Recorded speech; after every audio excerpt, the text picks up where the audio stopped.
So I have a question specifically about the ethical considerations and maybe even the legal considerations of the fact that Trump is now a felon.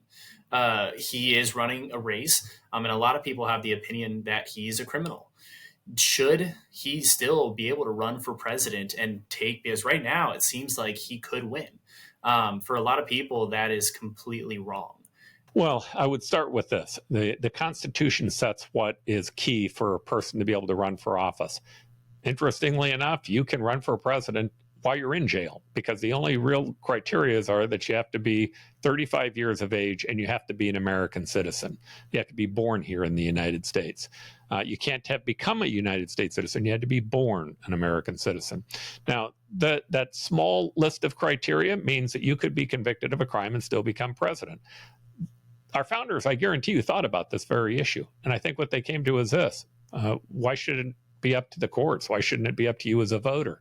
If the voters of this country want to elect a felon, they should have the right to do so. I may not agree with them, but I do think that they should have the right to do so. And if you lose to a convicted felon, you might really want to go back and think about what your policies had that were so disturbing to people that they would vote for a felon over you.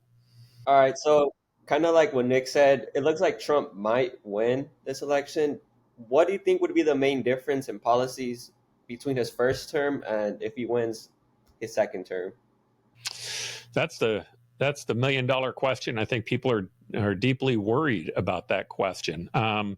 So let me start with this: the first assumption that he is going to win. I think this is a very close race, and we don't know the outcomes of that yet. I certainly don't make that prediction, although, if you were looking at the polling, if you were looking at everything else, you would say he has an edge. I like Nate Silver, who has a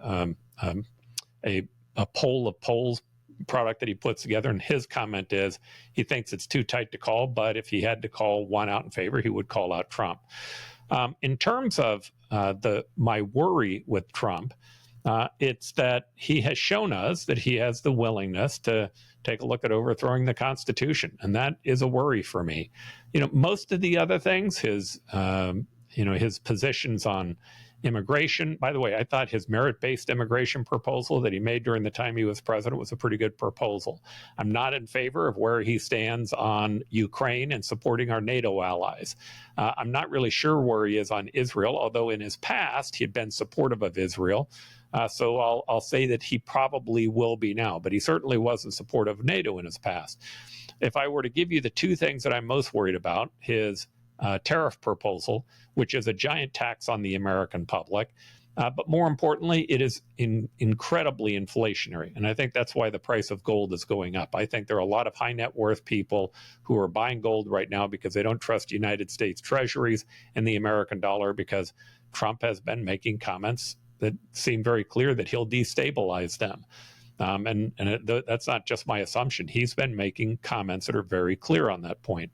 But I am personally much more concerned about his comments on democracy. We had a general that came out today, his chief of staff, General Kelly, who called him a fascist.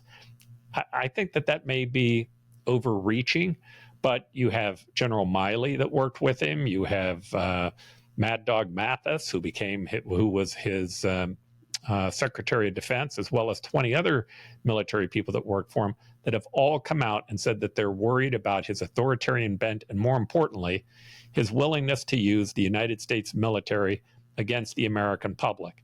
Now, I would worry a lot less about that, even though those were Republican generals who I cannot see what their reason would be to try to support Kamala Harris, other than they believe what they're saying.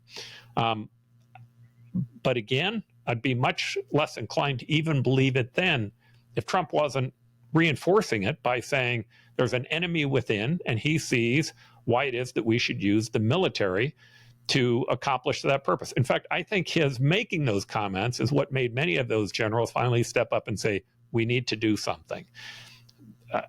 Look, I love this country. I think what we have as a country, the United States is an incredible source of good.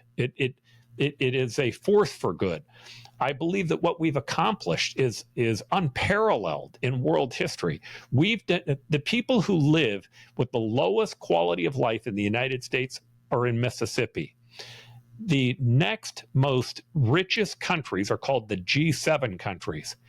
The standard of living in Mississippi is now higher than all the other G7 countries, meaning it's unparalleled what we've been able to do here. What I don't like about either candidate is their constant berating about the American brand and who we are and talking about all of our problems. I think the United States is an amazing place, and I like us the way that we are. That doesn't mean that I don't think that we should have some changes. Certainly, there are changes we should have on immigration policy. I think we should have changes on fiscal policy. I think our deficits are way too high. There are changes within the normal democratic process that make sense, but I like who we are.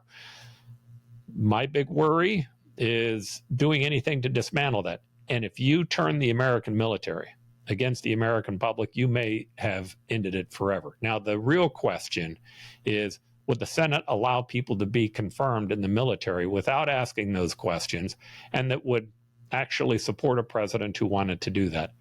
We may have to see.